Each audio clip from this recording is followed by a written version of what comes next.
Welcome back to Kamen Review, episode number 67. This is discussing episodes 9 through 12 of Kamen Rider Skyrider.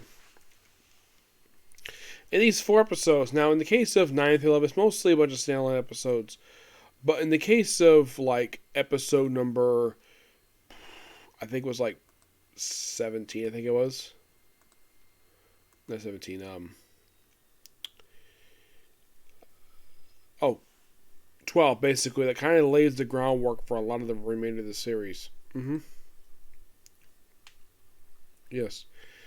9 is mostly just, well,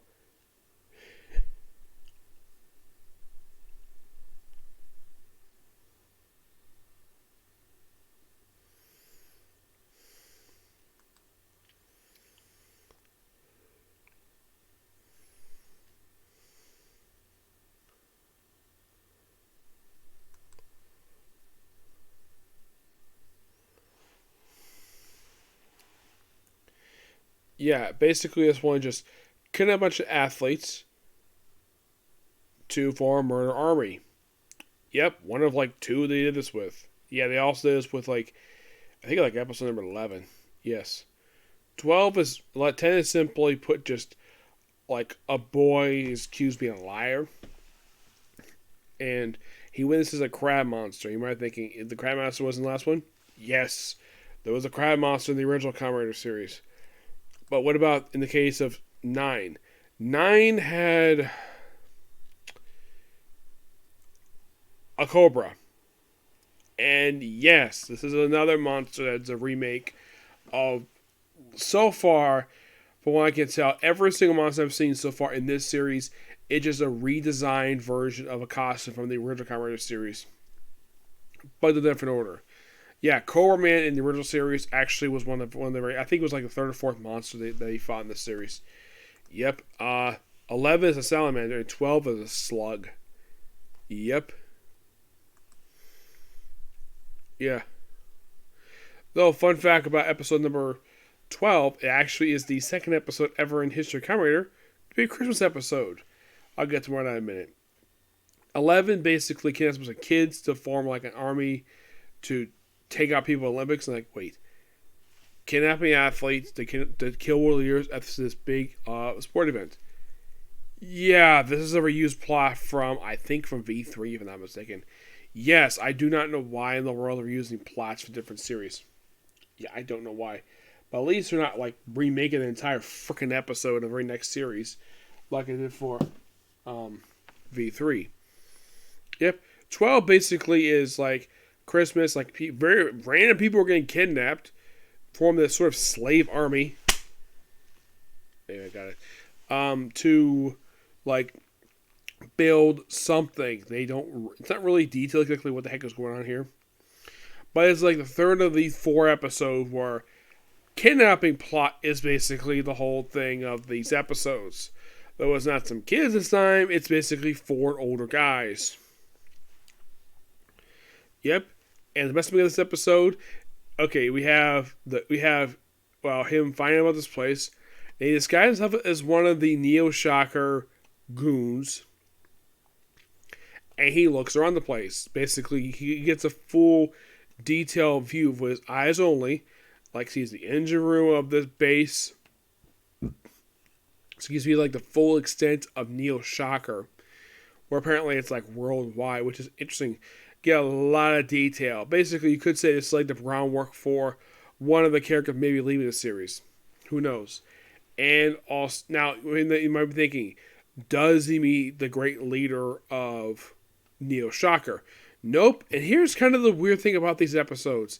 He's appeared in the 12 episodes I watched so far.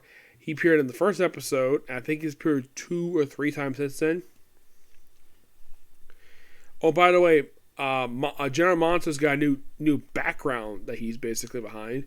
Yes, after his last wall that he basically kept standing in front of was destroyed by Kamen back in episode 4. The last couple episodes, he's been using a brand new wall. Also, he's got a claw now. Yeah, he's got a claw. Also, they changed his uniform. So, and by the way, also this episode, This is using from not from V3 because it seems like a lot of these episodes seems like a reuse stuff from V3. This one they're using from the original Kamen Rider series, not just the monsters. A plot element. Yes, a plot element. What is it, you might ask? Preventing the Kamen Rider using some kind of freezing method, or at least some kind of liquid to basically stop it from transforming. Now, you might be thinking, which cameras when in the previous camera series happened with? This happened in the original camera series in the penultimate episode of the whole series, where it was done by a monster from Gelshocker. Yep, that was simply the reason for it. Yeah, and it was affected by this guy called Dr. D. And he only appeared for one episode, and he didn't appear again until like the Heisei era. Yep. But in the case of this episode, it's done by Slug Monster. Apparently, they use as a study his little device from a distance and basically create a way to prevent him from transforming. Oh, by the way, first time we see him transform in the episode, when they're looking for Hisuke, he goes in our room and he goes to the goons go in. He's like standing his arms crossed and says, "Hello, Neo Shocker. What are you doing here?" I thought that was so funny.